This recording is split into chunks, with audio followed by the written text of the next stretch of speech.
Bloods, where you're sitting around with a big family at the table and you're thinking through just the life lessons and pearls of wisdom you get to put out there. I think you talked about, you said Eustace? Yes. Eustace would have a deck of cards, yeah. and he would challenge you guys on, what are your thoughts around those cards? Share a little bit about some of the meanings and things he was planting into his family that would yield fruit down the road. So, if you want to really spend meaningful time, go find people 10 years, 20 years older than you, and just ask them anything that's on your mind, because the wisdom is incredible. This guy has come up with a whole philosophy around living. He has principles he lives by. He studied how people do business. He studied how people live their lives, and he applies it, and he's dripping with knowledge. And so he has shared that with my brothers, my sisters, my cousins, my nieces, my nephews. I actually brought him in, many of you guys sitting here, we brought him into our company, and he just gives you wisdom on just very basic things, whether it's being how to sell, whether it's being how to persevere, basic principles you can live your life by, and it's just incredible how he can pass that along. Yeah, it's funny. We have two interns here that are working with us right now, Chloe and Kevin, and there they are. Raise your hand so everybody sees who our two are. And the first thing I asked them to do is do a quick SWOT analysis on BD from your perspective. I'd love to see it. Yeah. And most of the interns we get from other universities, they would speak to you, the competitive landscape, what's happening, some of the opportunities. These guys gave me a whole pitch deck and vision deck on what it looked like, and it was really intuitive. So that perspective is changing. And I asked a little bit about their background. It was those pearls of wisdom that's been planted in them, and you can see they stand out much differently. I want to spend a whole lot of time on eCount. I know we have the Relay Network crew here, but I want to spend some time on eCount. Help everybody understand what eCount was. Take us through a quick journey, and then we'll reverse and go back in deeper. Sure. So eCount was probably 20 years ahead of its time, maybe even more. Who here uses Venmo? Okay. Venmo's eCount. We patented a way of emailing people money. So mobile phones were not prolific at the time, but we literally patented, you could send money to anyone, anywhere in the world. As long as you knew their email, they could receive it and either load it to their credit card or load it to a card that we issued, and it was incredible. The problem was it didn't have much of a business model around it. So we launched this product eCount, and we were really, really excited back in 1998. For those of you who don't know what it was like back then, anything was possible. You've all heard of the internet, anything, any partnership, anything. It was an incredible time. A lot of bullshitters, but an incredible time. How big was your team at the time?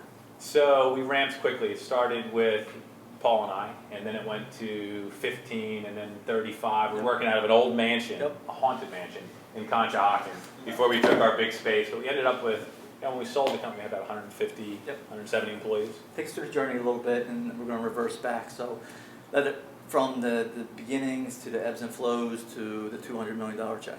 Sure. So the first thing happened was just my partner and I.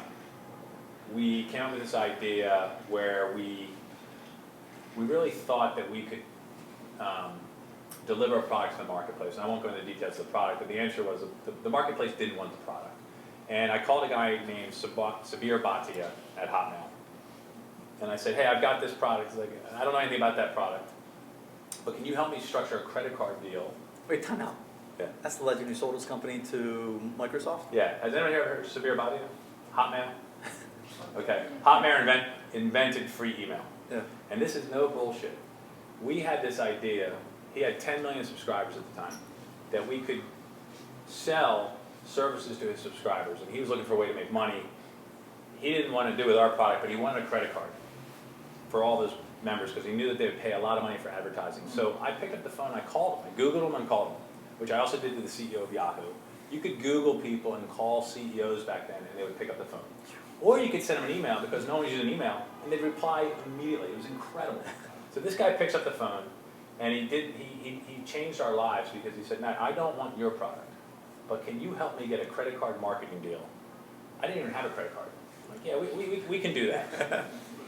2 weeks later, it gets acquired by Microsoft.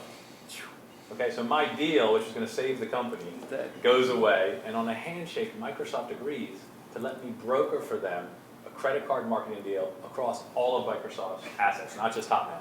Again, I'm 28, no credit card. We're flying in. Wait, Tom, were you in front of Steve Ballmer? Oh, no.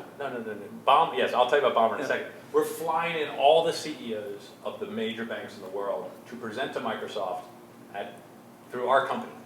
You know, the 28-year-old who doesn't have a credit card and his partner. We ran an RFP process. We, brought in all the bids. One bid was 90 million. The closest other one was 25 million, right? So all of a sudden we get a frantic call from Steve Ballmer. What the hell are you guys doing? Harvey Golub, the CEO of Amex, is a friend of mine. He's pissed off that you guys aren't letting him in the deal or whatever. I'm like, 25 million, 90 million. Yeah. He's like, enough said. So Steve Ballmer signs this deal. It's two of us sitting there. $90 million guaranteed. Wow. And on the handshake, we were getting 10%. 10% of 90 million. Well, Microsoft's no dummies. They knocked us down to 3. But when you're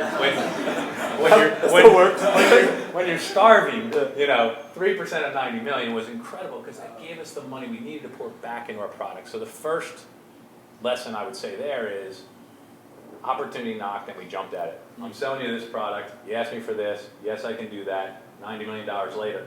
Then we took the same concept and we rolled it up to Amazon, to Disney, to anyone who had a big base of users, and we negotiated about $250 million.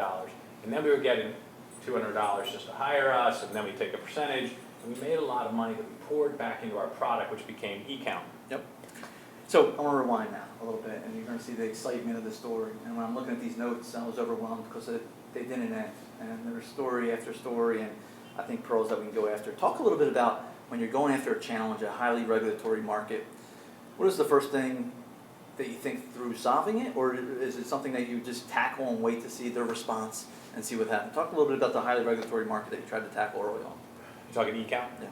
Because we're going into regulatory markets at Relay too. eCount, we're a little younger, more brash. So when you're emailing money back and forth to people, you tend to attract an interesting crowd of people, right? So people were like, there's a way I can email money back and forth and avoid the eyes of regulators. So we had all types of people using our service. And PayPal was the same way, by the way. People were abusing the hell out of our system. We didn't know it. We're like, hey, look at all this volume going back and forth. But the reality was, when you innovate ahead of the regulators, it takes a while for them to catch up. So here we are. We literally have patented a way of emailing money. We then added a debit card into it, which was a Visa and MasterCard. And before anyone knew it, Visa and MasterCard wakes up like, what the hell are these guys doing? This never existed before. You can't do this. I'm like, well, I got a card. You guys gave it to me. We're doing all this money across. They tried to shut us down. Then the states said that transferring money back and forth across state lines is a federal offense. But our strategy was to ignore all that and to forge, to forge ahead. To forge ahead, because when you're that far ahead of it, they're gonna have to respond. And I'd rather make the inroads and have to deal with it after the fact, because it wasn't clear, and we argued that it wasn't clear, and we were able to argue successfully that it wasn't clear for quite some time. As a matter of fact, had we gone and gotten those licenses, which would have cost us a fortune, because money's going back and forth and you had to pay in every state, we never would have survived, nor would we ever been acquired by Citibank. And ultimately when they acquired us, that became their problem. Yeah. Well, I love how you attacked the big fight. Talk a little bit about your understanding who your customer was early on, and customer development, and maybe even some surprises of who were some of your customers early on and what they may have been trying to knock down or compete with you. So I'll give my brother Steve a lot of credit. He works with me. Older brother or younger brother? Younger. He works with me at Relay, and he also works at eCount. And Steve is just an incredible businessman and sales guy. And he, I'm always pushing the vision, and he's always doing what's a little bit more practical. And so I wanted to be Venmo 20 years ago. It didn't matter, there was no business model. I wanted everyone on the planet to receive money into their pocket magically from person to person. Steve had to go out and sell this stuff, and he was listening more to the marketplace. And so our big break came. He's trying to sell my virtual idea, and the market keeps telling him, can you get me plastic, can you get me plastic? Finally, he convinced me to do plastic, and that changed a lot. But our first client was Dell Computer. So buy a Dell computer, get $50 emailed to you. It was incredible. And your brother knocked that down? He knocked it down. Now imagine, you're a startup working out of a haunted house in Conshohocken, right? and you've invented this brand new product that the regulators think's illegal, and Steve goes out and sells Dell, and then we sold AOL, we sold Microsoft. How did you get Dell to trust them as far as a small Well, company again, without the track anything was record? possible in the 90s. Yeah. Anything. I mean, literally, anything was possible. So, and you have to deliver. You can't go sell Dell and be full of shit. He's not that type of guy, nor are we. We knew we could deliver for him, and we knew it would work for them, but it's hard to get out of the gates and sell big companies. Share a little segue story around PayPal and Peter Thiel kind of coming on your radar and what that looked like. So who here's heard of Elon Musk? Peter Thiel? And Matt Gillin. That's right. So our product eCount was competing with PayPal. PayPal had the incredible good fortune of raising $80 million, and I think we're going to touch on that story later. But they had $80 million in the bank, but we didn't. So they were able to go out there and pay people to sign up for PayPal. We couldn't do that, but we had kick-ass technology. So here we are, stealth. No one knows what we're doing, so we think. All of a sudden we go into our server one day, we see all this activity from Palo Alto. Elon Musk is sending money to Peter Thiel on our system, mocking us, literally like, we're going to crush them. $50. Oh, we're going to crush them. Where the fuck is Concha Hockey? And I'm like, who's Elon Musk?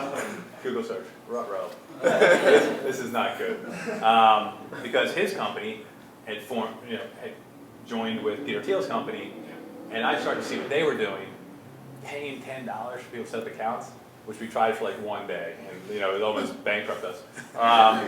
But it's just funny to look back, and see. What did that trigger though? Did that trigger a new level of urgency? Well, what it really did was, and again, the 90s was incredible, guys. A week later, I was in San Francisco with my team. They had just raised $80 million. I was going to go raise 50. PayPal just raised 80. PayPal raised 80, I'm raising 50. And we're sitting in front of a group called SoftBank. Anyone here SoftBank? Okay. Just invested $1.6 billion into WeWork. Okay. Masa Yosasan, second richest man in the world. We're out there pitching these guys. Hey, you ever heard of PayPal? Okay. They're looking at our technology. We want 50 million. They just raised 80. We, by the way, had no revenue. On the cab ride over, we're like, how are we going to value the company? And we're like, This really happened. like literally like 65. We all 65 million? Okay. And I'm like, well, I'm going to feel the room out. Right, so we get in the meeting. You're the one doing all the pitching? Yeah. Well, we were all pitching, but yeah. we had a cadence to it. And then, okay, what's your valuation? 150. Okay. My buddies looking like, they agree. They agree. So here we are thinking, we're coming after you, PayPal. We got 50 million from Masa freaking Yosa-san, and we're coming after you. Should I jump into that story? You want to? Gosh, I don't even know where to go. I mean, when you throw out 150 million, is that an anchor? What would you call that? Like an anchor? You would just throw that out there, knowing that they're going to. Oh, we said we think our company's worth 150. You're going to give me 50. It's meaningful enough. Therefore, I'm selling you, 30% of the company. We're going to keep the story going a little bit, but talk about the sustainability between understanding that PayPal was doing something big and raising money, and the gap in between. Because revenues were thin, keeping morale the right way, and trying to figure out where you're going. So I need to tell you that in between the time that they committed, we never got the money because the market crashed. And I'll never forget this lesson. You should forget nothing else. Do not put off to tomorrow what you can do today. It's a Friday. Almost every term's done. There's like 2 or 3 terms, and I remember saying to the attorney, we'll get to it on Monday, their attorney. Well, you know what happened on Monday? The market crashed. And we never got the money. We had to literally, and by the way, we were spending as if we were fat and happy. Wait, so you're in a meeting, you shake hands, obviously Shake final hands, due diligence is full due diligence, all done. They're saying, let's do something on Friday, and you and your team. Friday, I'm working through some details. Yep. I'm sitting in my little cramped office in the haunted house. And they had like a term. They're like, you know what? Life is good. We'll get to it on Monday. Yeah. And the market crashed. Market crashes. And it never got done. And I'll tell you what, in hindsight, we were not worth $150 million valuation. And we would have not knowing what to do with $50 million. And so the great lesson there was we had to survive for a year because no one was funding anything. And then we had to learn how to build a business, because up to that it was make a good presentation, be in the right space, you know. It was all smoke and mirrors, Yeah, you know, and we didn't know that until the end. That can knock the wind right out of your chest, right? So you have 50 million committed, and time just wasn't on your side. Stay there, and I think we could stay for like five or so minutes around just the toughness to get through the next funding round and what that looked like, the morale of your team. I'd imagine that due diligence maybe in like 10 days, Matt, where you guys are almost not spending the money, but earmarking the money in a fun, creative way. Yeah, and the elevator down, maybe. I kicked myself because I like to play practical jokes. My one business partner is like so easy to get. So I'm like, Paul, the deal fell through. And he's like, ah! 2 days later it did. So what it was like was you really know, it sounds crazy as I love adversity. Relay guys, we haven't had much adversity yet. But I love adversity. There's nothing like adversity to bring a team together and to just, you ever been in a really good battle or fight?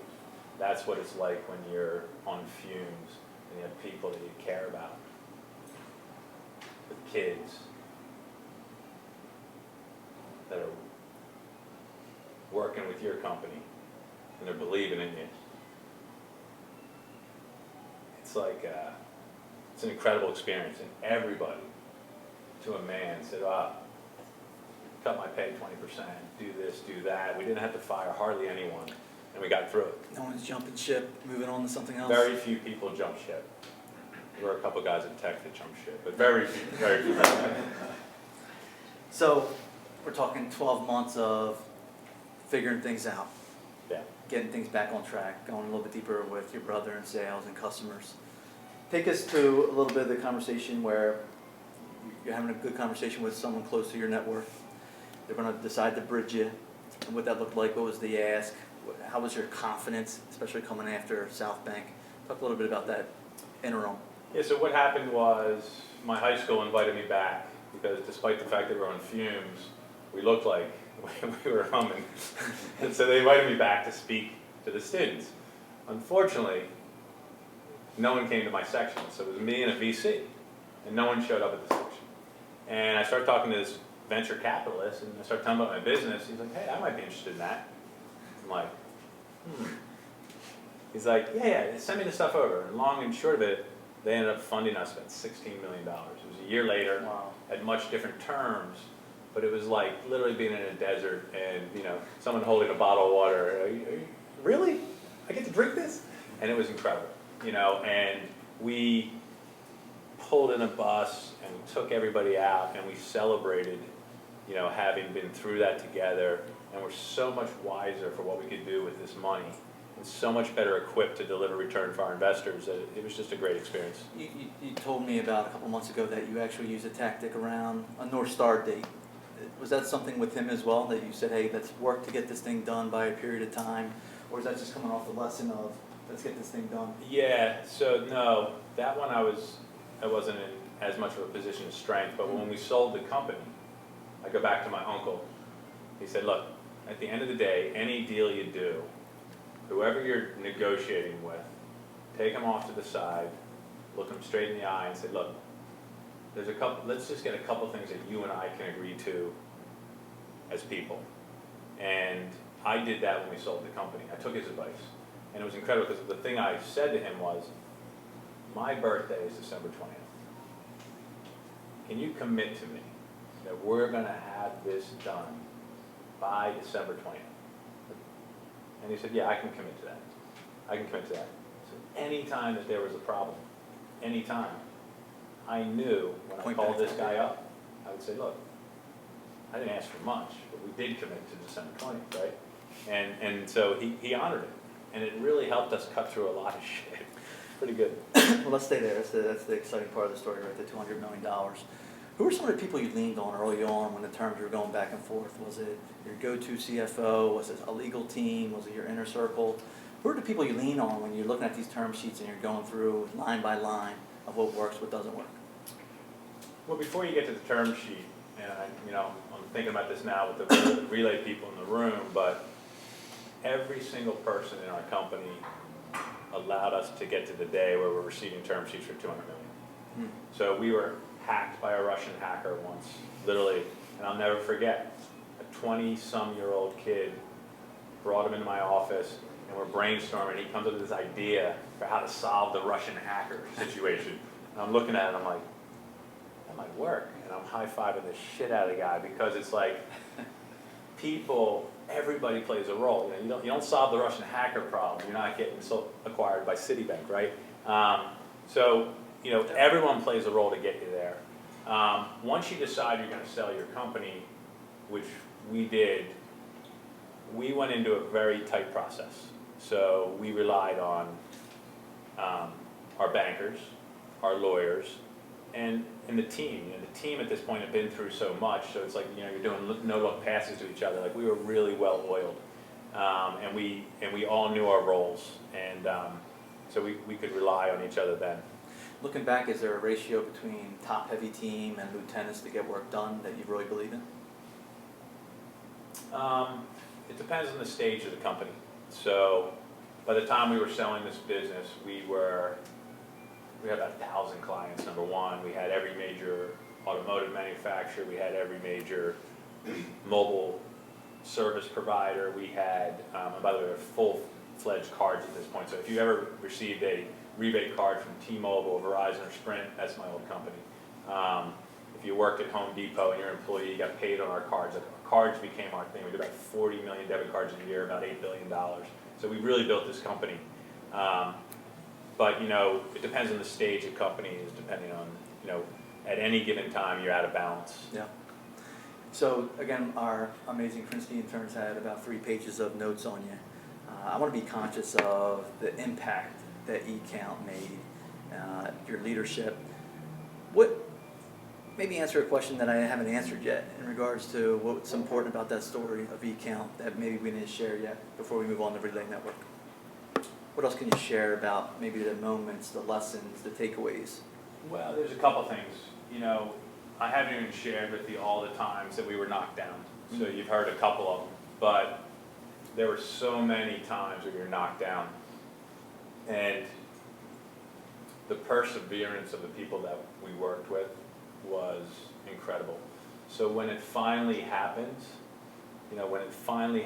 where at the time the biggest bank in the world is acquiring your company, and they're doing it for an amount of money that you never thought was possible, and you knew you earned it together. Like, I believe that everyone that you hire, the exchange that we try to do, I promise you, you will have a challenge. It is not going to be a straight line, and I can't tell you that, we've got it all figured out, but if you want a challenge and you want to do something, like, that was our offer to people. And for the ones who stuck it out and to be successful together, it was just like nothing you can imagine. It was just such an incredibly warm kinship. And if you were ever to run across someone who worked at that company, they'll tell you it was the best time of their lives because they went through the valley, and it was just a really cool experience. I want to make you stay there for a couple minutes then. Obviously, startup grind, right? It's not just about the sexy side of let's meet someone who sold his company for $200 million. Talks about the ebbs and flows, maybe some of the long nights where you're thinking through, payroll's not going to happen. Talk a little bit more real around that journey, the obstacles. So one story which is hilarious is, remember I told you this story about Steve Ballmer and Microsoft?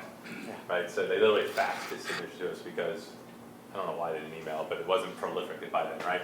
So here comes Steve Ballmer. But 20 minutes before that, my business partner and I literally have him in a headlock, right, screaming at him because he didn't want to send Steve Ballmer the final thing because he was checking the 2 offers. I'm like, it's 25 million and 90 million, Ballmer neither. We're literally like wrestling on the ground. So, it's never as harmonious as I'm describing it here, right? So, what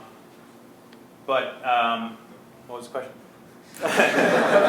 Help me out here. The ebbs and flows of entrepreneurship. Yeah, so I mean, it's literally, there are days where, why would I ever do this? And I'll tell you, with Relay Network, you've had a success. Why the hell do you jump back in the rink And the people I'm working with now are younger, smarter, quicker.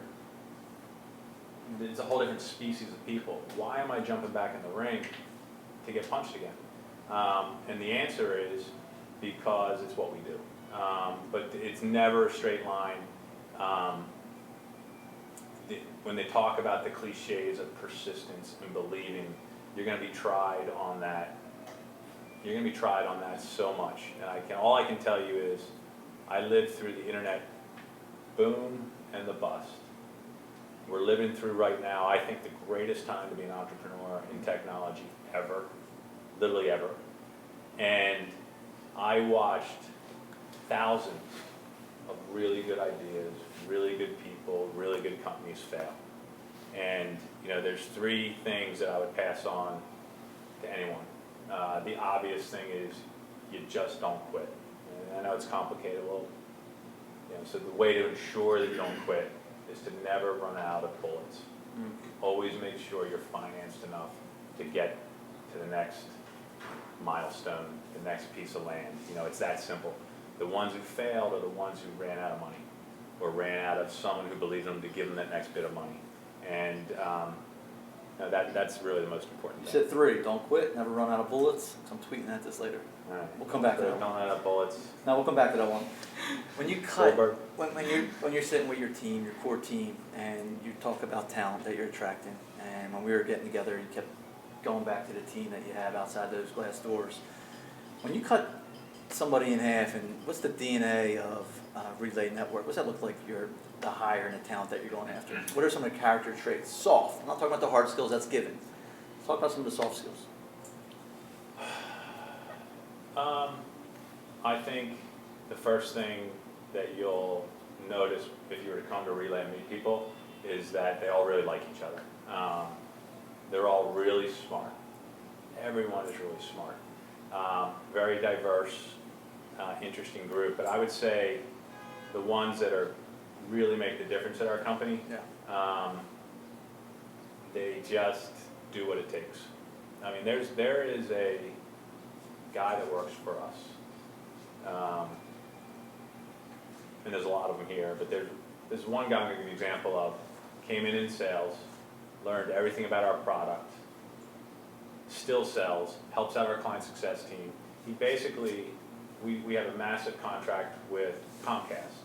We signed a renewal on today, multi-million-dollar contract. This guy, 20-some years old, sold it, doggedly pursued to get it done, made sure that every line of code was up to snuff, tested the applications, dealing with Comcast executives twice his age, and it's incredible.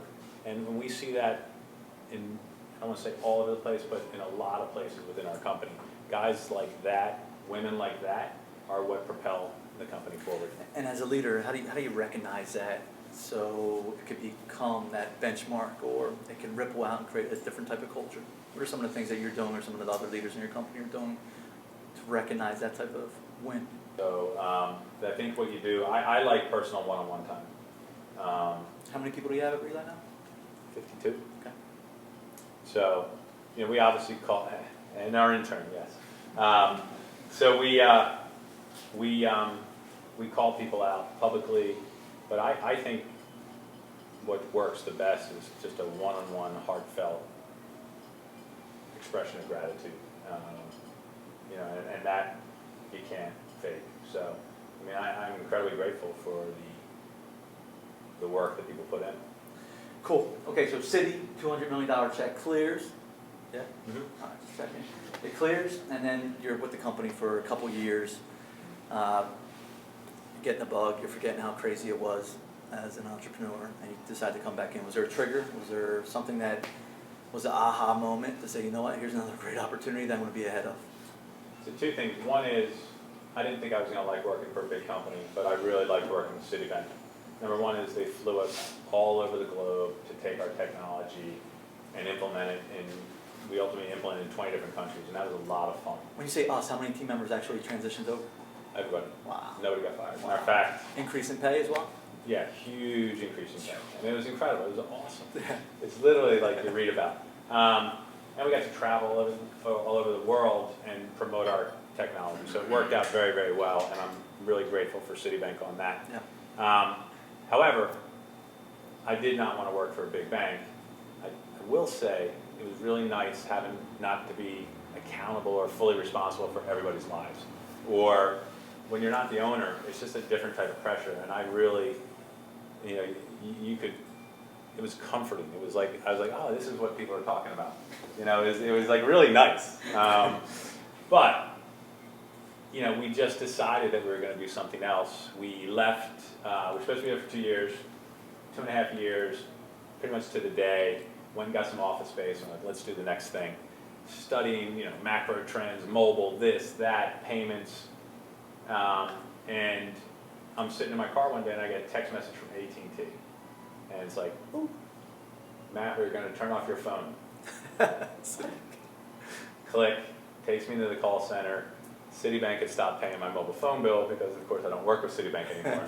And I had never paid my own mobile phone bill because the whole time I had a mobile phone, I had my own company. And they always paid my mobile phone bill. So, you know, I got a nice lesson there. I gave my credit card, I paid the bill. And really, a light bulb went off and said, wow, what if every company in the world had this type of connectivity with their customer? They could solve their problems and make it this easy. You know what a pain in the ass it is? Mail comes in, you gotta do this, you gotta do that, or they turn your phone off, and now you gotta call someone. So that is a hassle. What if you could avoid that and help other companies avoid that? And that became the genesis of Relay Network.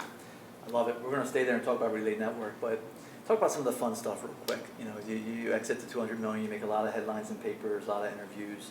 People probably think it was an overnight success to some degree as well, right? That they have no clue about the ebbs and flows.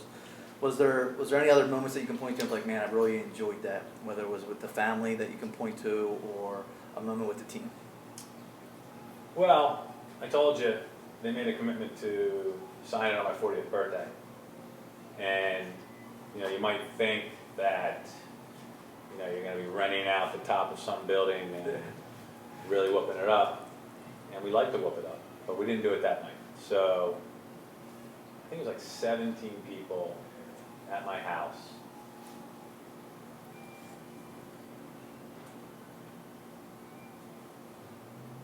One of which was my father, my brothers and sisters. But in particular my father, because I told you this guy lost all his money. He would show up at our work every day and then talk to everybody, talk their ear off. Matter of fact, I brought him in, I don't know if I told you this, I brought him into one of the pitches to a company that was trying to buy us. It was between Citi and this other company. And I let my dad come sit in and he puts a tie on, suit on. Yeah. And like, I went out to go to the bathroom and my dad's holding court with these guys, telling them stories about all these different kids. I'm like, oh my God. And my one daughter went to Duke. And my other son, here they are, these guys flew in to hear like our pitch and my dad's holding court. It was genius. But anyway, to have him there on that night was incredible. And just to celebrate, because everyone went through it, you know, everyone saw it. You know, Christmas is missed, birthdays missed. Everything that you read about that just feels like, oh, yeah, that's what people do in a store. That sounds fun. It's not. You know, it's not fun driving midnight on Christmas Eve because your servers are crashing and you weren't smart enough to know that when you launch a website and people start hitting it. You know, I mean, literally, we made every mistake in the book, but it was just nice to celebrate that night. I won't forget. You know. Yeah, it's really unique, man. I appreciate you sharing that with everybody. So I've been in the Relay Network space, beautiful space. If you guys haven't been there, I was blown away. It's in Radnor, open, dynamic. It didn't feel like Philadelphia suburbs. So, talk a little bit about when you talk about experience for your customer today. Talk about the experience with the team and why it's important, and at what lens are they thinking through as you tackle some of the customer experience. Well, the space itself is my business partner. The guy has just a great sense of style. These guys are all smiling, but Paul Rayton is just like every attention to detail. So it is a very cool space. And you guys been there the whole time? Relay, that's where you guys launched? Yeah, we just kept growing. And so you're asking how the team views. So I mean, experience, I felt like a different type of buzz and energy there that Yeah. you usually don't feel when you go into some certain First spaces. of all, it's wide open. Yeah. So I don't know, some people like it, some people don't. Certain sections do get pretty loud. we've always believed that you want to create energy as best you can, and one way to do that is to have it wide open so people can collaborate and talk, and that's always worked with us in both of our companies, so that's one of the key things. Excellent. How's Relay doing? Who are some of your customers? Yeah, Relay Some of the people is been incredible. I mean, I told you of all the holes in the boat that we had to patch with our other company. We really haven't had that problem here. As a matter of fact, I wouldn't mind a little bit of adversity, so we could really get hardened. And there might be some coming, because we're looking. We've grown 100% each of the last 3 years. This year our goal is, we're not going to grow at 100% this year, but we're setting ourselves up to get back to that. But we're going to grow at a very high percent this year. What about growth of the team as far as the last 3 years? So we started last year at 30. Okay. We ended at like 50 something. We're at 53 or whatever it is now. We're going to continue. We're probably going to add another 7 this year. Okay. And who are some of the clients, customers? Yeah. So our product at Relay and our vision is to make it the easiest, most convenient customer experiences in the world. And the way that we do that is we give them a brand new digital tool so that customers can serve themselves. So the model today is self-service sucks, because when you try to self-service it, you can't get anything fixed or done. So we've got this thing we call guided service. And when you sign up for a product or service, with it comes a feed, think like a Twitter feed, and they'll feed you guided service to pull you through any service issue or any educational issue. We're in healthcare, we're in banking, we're in home services. So right to your mobile. Right to your mobile phone. And it pulls you through. So Comcast is a really good example. We started with Comcast. Who knows what the most pain in the ass transaction is on Comcast? Shutting down your Comcast? Everything, yeah. Moving. Yeah, moving it. 30% of all their customers leave when you have to move. Why? I got to shut down this house, open up this house, get that equipment back, get this equipment. Relay created with them this digital tool. You call up to say you're moving. Great, Matt, can I get your mobile number? I'm going to push you this tool, which is going to guide you through the whole process, give you one-to-one access with people that you need, whether it be the tech coming to the house, how to do self-install, initiate a customer service request. It's incredible, and it pulls you through the whole process. That's what we started with. Since then, we're doing 6 other, we call these guided experiences. We have 6 other guided experiences with Comcast. They're now doing, I think, 20,000 people a day are getting connected on our platform to get guided through troubling experiences. But what's really cool about it is, let's say you signed up for this move, the channel stays on. So I can communicate to you, hey, just want to let you know your first bill in your new house is going to be prorated because it started the middle of the month. No need to call. So calls are going down, customer satisfaction is going up. So they're saving money, their customers are happy, and they're establishing this permanent mobile connection. Comcast gets 30 million calls a month. How many people do you think they converted to a mobile connection before Relay? Wow. 0. Now we're doing 20,000 a day. Call in, you got an issue, hey, let's get digitally mobilely connected. I'm going to guide you through service experiences in the future, and it's really fun. Now we're doing that in healthcare. We have 15 of the payers, so Independence Blue Cross is one of our clients here. We have 15 other Blues in healthcare. We have 5 banks, Santander, TD, Beneficial, and Citizens. We have Comcast, Cox, Direct Energy, Constellation Energy, AAA, a lot, we've got just under 40 really large enterprise clients. And our vision is to deliver for them and then ultimately be able to go down market with everything that we've learned. And that's kind of how we're attacking it. Yeah, it's pretty amazing. It's almost just focusing on servicing people rather than marketing to them and selling to them. Yeah, the idea is if you deliver a good experience to the customer, the profits and the customer engagement, everything you're trying to do will come. The problem is, how do you do it digitally? The real problem is if you think about the digital tools that are out there, if you have to go self-service, you have to go to a portal. If you haven't logged into the portal, you don't remember your username and password, you really can't do anything. This solves all that. It delivers the stuff out to you at the right time and guides you through it. Micro transactions. It's really cool. We have some founders in the room, Whitney from Media Wizards. Can this come out of the industry you're in right now and also be a good lesson for other industries of looking at the customer and seeing how you can service them in a unique way that takes the marketing hat off to really look at experience? How can your lesson that you're proving out and earning business on work for another industry or another service? Well, I mean, there are just general principles to business, and obviously, what we're trying to tap into is, if we were to take a survey here, and we'd ask you guys what you're really looking for from businesses you work with, in various iterations, it would end up being, I want it to be easy, easy, really convenient. It's like that. That's what everyone wants, and yet, if you think about, it's almost comical what businesses put us through. I have a problem. I have to go find an 800 number. I go to a website. I can't get the answer. I find an 800 number. I call the 800 number. They ask me who I am. They ask me an account number. I don't know my account number. So they interrogate me with other information who I am. Yeah. Then they find out who I am. They put me on hold. And they transfer me to someone else who asks me who I am. It's infuriating. I mean, it's the exact opposite of easy and convenient. Yeah. And yet, we have the technology today to solve this. And that's what's so exciting. I want to share a quick story with you. We actually share a story with these guys around your RFP delight, and I'll tell you what I did with that story after I learned from you in your office. There's a request for proposal you put out there, and instead of sending a binder full of papers. Yeah. You guys know what an RFP is? Request for proposal, right? So I hate RFPs because that means I like to be early in the industry. Now they're good when you're getting a couple, because that says the market's catching up, so you're coming out of emerging and you're kind of a little more mainstream, but it also means competition is potentially around the corner, and we're starting to see a few more RFPs. But if you're going to be in an RFP, knock their socks off. So what we always did was, I'm trying to remember who it was with.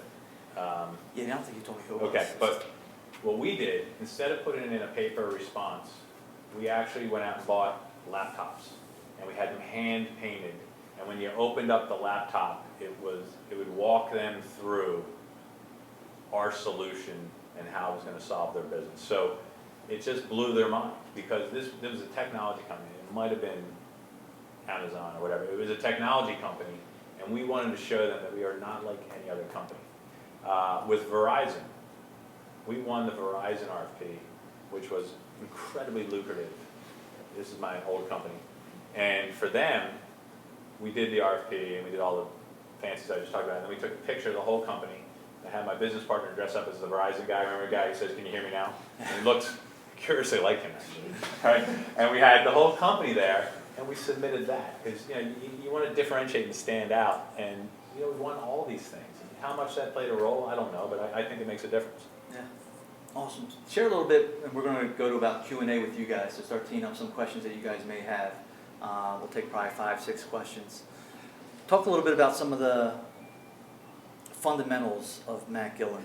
When the legacy you want to leave behind, what are some of the things that you want your company to exude, or people to talk about Matt years from now? Well, I mean, I'm not saying this. This is no bullshit. I don't want him to say anything about Matt Gillin. I want him to talk about the team. When you're the CEO, you get a lot more credit, and the reality is, I don't even sit here. I don't even get to talk about these things without the team of people around us. I know everyone says that, but it's very, very true. I talk to my brother Steve right now. Yeah. Is incredible. The guy's incredible. But I guess the biggest thing is, if you look at some of the traits that are about me personally, I love pushing the envelope. I love it. I love seeing something around the corner that other people haven't seen and trying to connect the dots, and then get people to rally around that and say, let's go. And then I love putting the pieces of the puzzle together, because the startup is, you have your idea, you dump all the pieces, and now you're trying to put them together, and try to put them together as quickly and efficiently as you can. And the reality is, just like any puzzle, it's, no, that doesn't fit, that doesn't fit, that doesn't fit, that doesn't fit. And I love that process. I love putting together the puzzle. What's works and smart mean to you? Well, I know what it's supposed to mean. I will tell you that, the reason why I've had to be so persistent is because I'm not putting the puzzle together as fast as I would hope I would, right? So there's always stops and starts. But working smart, if you look at how we work today at Relay and how we worked at eCount. At eCount, I would go home every night at 2 in the morning. I didn't have kids. My wife worked with me at the company, and I didn't know any better. You know, I don't do that now, and I don't ask my people to do that unless we're in a real battle, because there's so much inefficiency in our workday. So to me, working smart is about efficiency. I've become really fascinated with efficiency, processes, you know, scalable processes, and it's really hard when you're starting a company to get those in place. You know, I've been experimenting with trying to get them in place while you're doing a startup, and it's hard. You know, you have to do it iteratively, but you know, efficiency is just, you know, if you were to ask me, you know, I could give you a bag of efficiency, you know, or a bag of innovation. Old days of innovation, innovation, innovation. You have the greatest innovation in the world. If you're not efficiently applying what needs to get applied to deliver that to the market, you know, you're not going to get there. So working smart to me is about being efficient. You can tell your competitor, where are the gaps? Like, what are you still sharpening your teeth on to stay best in class? So right now, we have to build out our team. Number one, we have product gaps. We are still learning how to sell what it is we have and why they need it, because it's brand freaking new. You know, when Facebook first started, it's like, why the hell do I need that? I got all my friends' contacts on my phone or email. You know, new things always require education, and you know, everyone wants to put you in a box. So we have to get great at talking about who we are, what we do, why you need it. We got to get better at how we price it. We got to get better at scaling. You know, Comcast, 20 million people a day. Well, 20 million people a day.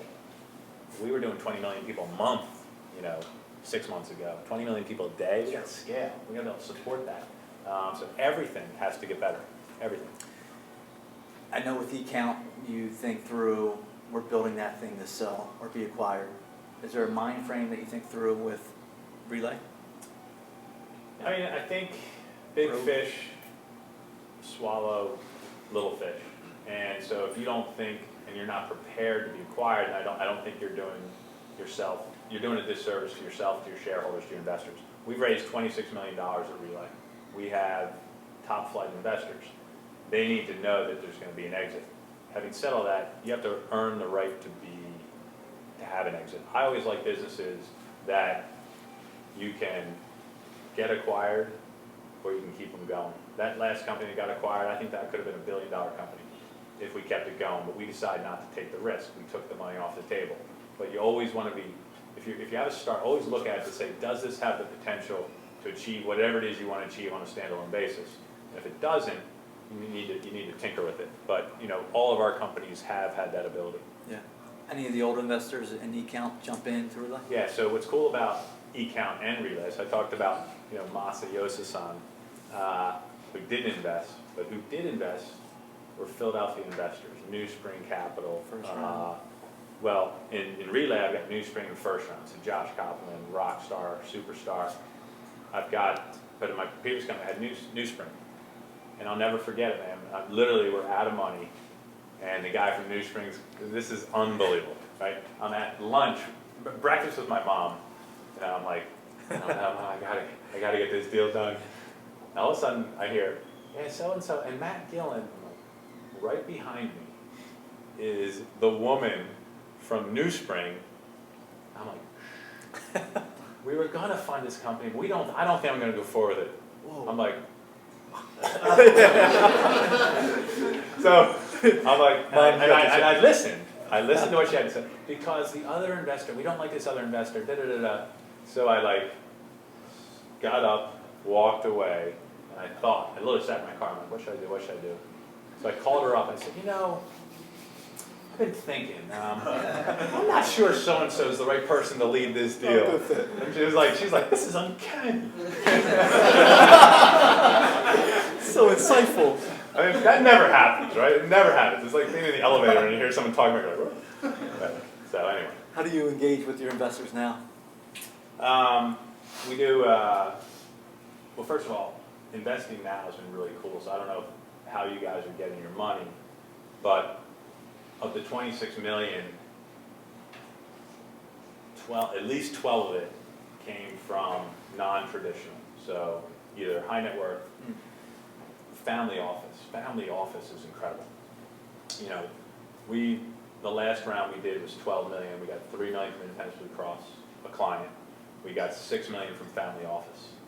So family offices, some of these family offices, they don't beat you up too much on terms, and they have a ton of money. They've got a lot of connections, and I believe, if I was to give advice to entrepreneurs, if you have the type of business that can get their attention, family offices are a way to go. How many do you think there are, like, family offices? What's that? How many do you think there are in the country? Ton. Matter of fact, one of the ideas that we've been playing around with is to bring a network of family offices together, because those deals are catch as catch can. They're not organized yet to really do it, but they're incredibly wealthy, and it's, oh, they love to be involved in cool Do you tech. cut them now, or like, do you find them? Well, they found us because we were promoting, there's one way to do it, you just gotta work the network. So, Yeah, I don't know what type of company you have, but there are family offices, if you do a little bit of research, that you'll see are investing in certain spaces, like search, there's these things called search funds, where family offices back entrepreneurs to go out and find a company to buy. They're doing a lot of those types of deals. And that's how I found out about it. I'm like, wow, that sounds pretty cool. So I would just start doing some research on it. There are thousands. Yeah. And our region is pretty rich with that as well. Yeah. And so what's interesting, Tamara's in there. Tomorrow she's running a venture council capital stack, which is angel, VC, private equity, and also family office, just to give people a different idea of pathway and educate them. A little bit different thesis, a little bit different coupon that needs to be cut at the end of the day. We're going to do some rapid fire here, guys. Tee up your questions as I just kick these questions off real quick. What's the best advice you've ever received?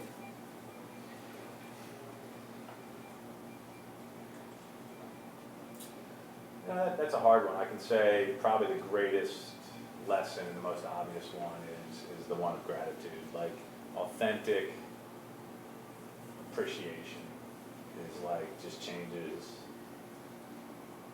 your point of view big time. This is a good question for you.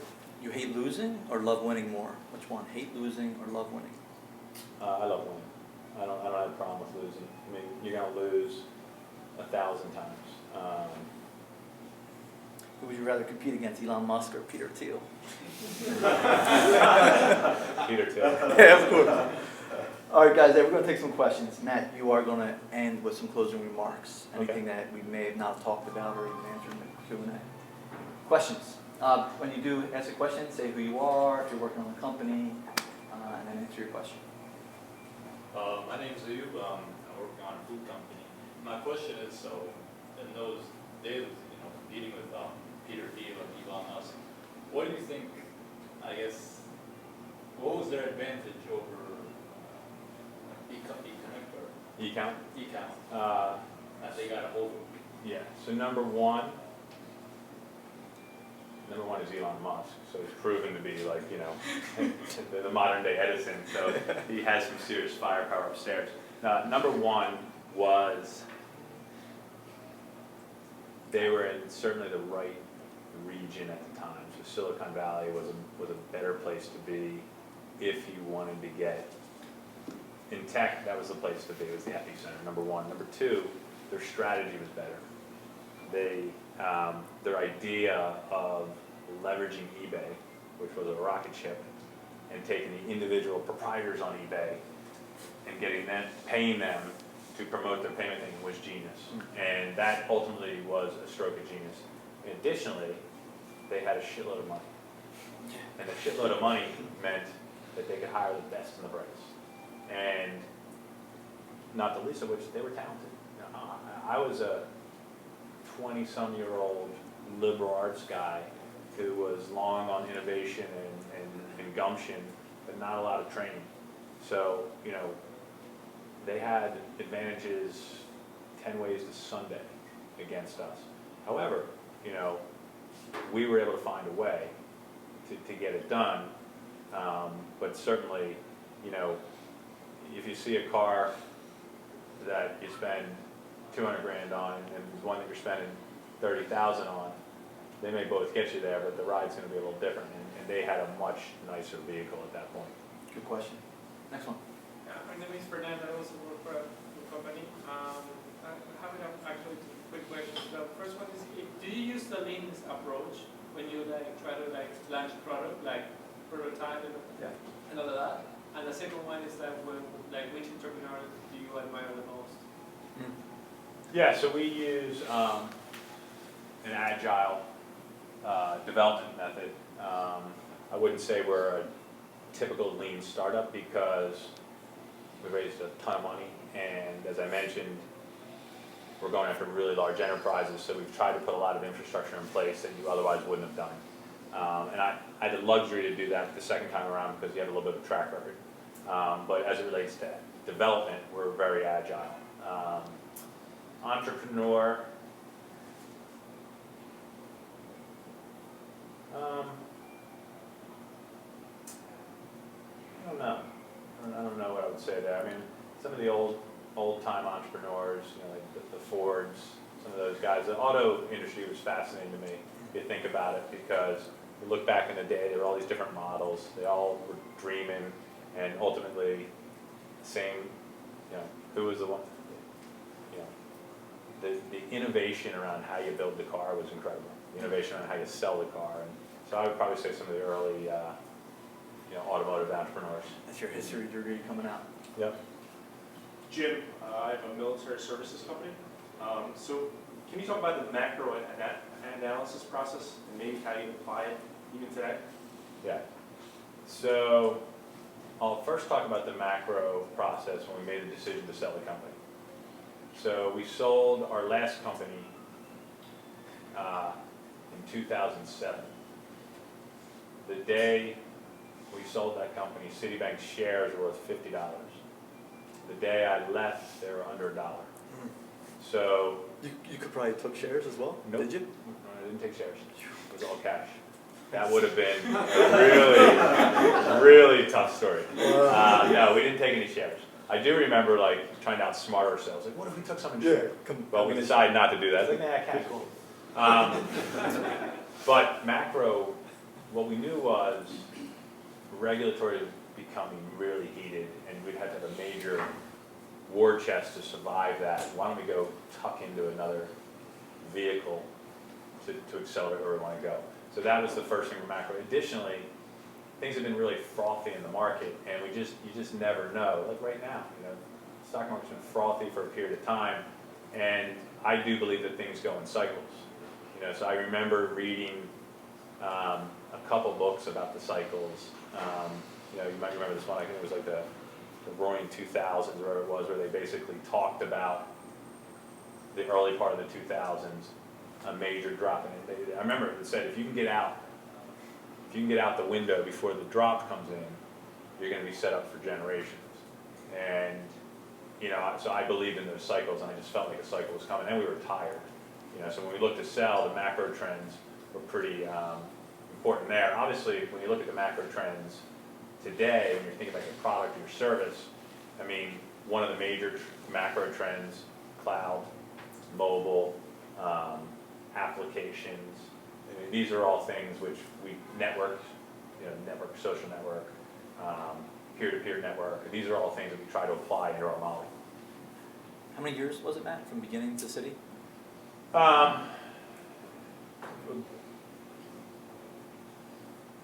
10 years for e-count, but we were stumbling around and doing like those Hotmail things or whatever, or even before that. So, how do you pace yourself, decision-wise?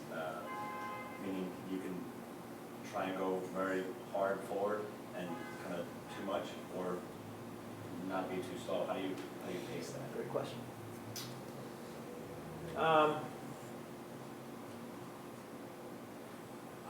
I think half of the game is you got to ask the right questions. In order to make a decision, you have to get the right inputs. And half the game is to since the inputs you have to go pull. To me, when I try to make decisions, I try to ask a lot of questions. It's actually annoying. Well, what about this? What about that? And then you just know. I mean, I really think that in order to be successful, you really only need to be right like 51% of the time. You just gotta be right more than you're wrong, and you gotta be right on the important ones. And so the important ones are really the ones that matter. You know? Sell now, don't sell. Invest in this versus that. Hire this person, don't hire that person. Fire this person. Those are the ones where you just you really need to be right on. And you know, to me, I trust my gut a lot, and I get a lot of good inputs. Question back. Name's Red Board with Double Black. Question is, you're pitching to large enterprises. How do you find that champion that's going to get your business and that's going to be that internal champion? Right. So I will tell you that selling to large enterprises is really hard. I've got a couple of our sales guys here. You know, it's trial and error. So you want to just flood calls in. I mean, you have an educated guess on who your champion is. I want to get to the decision maker as quick as you can. A lot of times you get a champion. Champions are just like angels, because if you get the right champion, they can really push it through. I personally believe that cold calling's dead. You can't go in cold. You got to somehow make it warm, and the easiest way to make it warm is to get someone in there to believe in you. And we do that through just a ton of calls. It also helps, you know, the first couple are the hardest, but once you have referenceable clients, and you get your clients, you engage your clients to work for you. So you'll notice our strategy is always to cluster around industries. So we sold Independence Blue Cross, and we got them to help us sell every other blue. So we've gone through the blues quicker than any other vendor, I believe, you know, certainly that I've seen. Same thing on banking. You start to create this energy around the industry sector, and that worked really well for us in both companies. So that way, you have peer-like companies calling in and saying, yeah, I've worked for them, and that'll help with a champion too, and they tend to know each other. That's something that's worked really well for us. 2 more questions, guys. Chase Pembroke. So what would you say is the biggest thing that you personally bring to the table to your first company and now what you're doing at Relay? And then how do you allocate most of your time in this situation? So the first company, I brought vision and relentless tenacity. And I knew every element of the business and the product. This company, I can't say that's the case. I bring vision, but I don't, you know, some of these guys know the product better than I do. And that was a conscious decision. Last time I held it very, very tight. You know, and this time I made a decision, particularly because I had my brother with me. But when he came and joined me, I agreed that we would be partners. And so in order to do that, you have to relinquish. And that's actually been hard. But I would say the common thread there is, you know, there's a vision, there's a tenacity, and I'm really good at finding the path. Awesome. Yeah. Last one. Yeah, Krinsky. So back then you said that for e-com, the 90s were a good help, right? Nowadays, communication, we have more sources of communication, but we don't really get the chance to talk to the CEOs right away like back then, right? So Yeah. what would you recommend to do to actually have access to? Well, I mean, the first thing, we are in the age of networks. So you got a network. And I'm not talking, you know,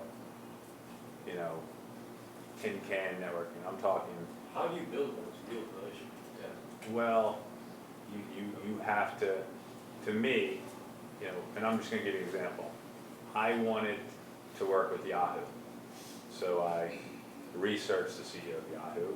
I got his phone number. I found out who his assistant was. I did, and then when I got him, you know, that's how you do it now. Now it's harder now, but you got to go to school. Who is it that you need to put in your network to help propel you forward? Like right now is a really good example. You know, a guy like this could be very helpful in your network, or people you're meeting here right now, or Josh Koppelman, or whoever they are. You got to find a way And it's not just the people that are up here that can do something for you, it's those around. I think networking is really, it's so much easier now to do it, and I think you really have to do it. That would be my advice. You gotta get introduced in. I will tell you, the people a little bit older than you always wanna help those behind them. And I would leverage that to the hills. You know, that's what I would do, and that's what I did, you know. It's hard pressed to find, you know, a fellow entrepreneur who's a little bit older who doesn't want to lend a hand. Especially in Philly. Yeah. This was very enjoyable. Matt, close it out for us and we'll wrap it up. Yeah, I mean, I guess I probably don't have much else to say. The advice that I would give to entrepreneurs is you gotta believe in what you're trying to do. You gotta put a plan in place. You have to have that burning desire. Literally, I mean, I know it's cliche, but it has to be burning so that you don't quit. And you know, that, I just feel incredibly blessed to have had that burning desire. Whenever the flame was going down, I had someone around me to keep it going. So hopefully you guys have the same thing around you. Really excited for what's in front of you. Thanks for coming out and spending your night with me. Matt Gillin, everybody.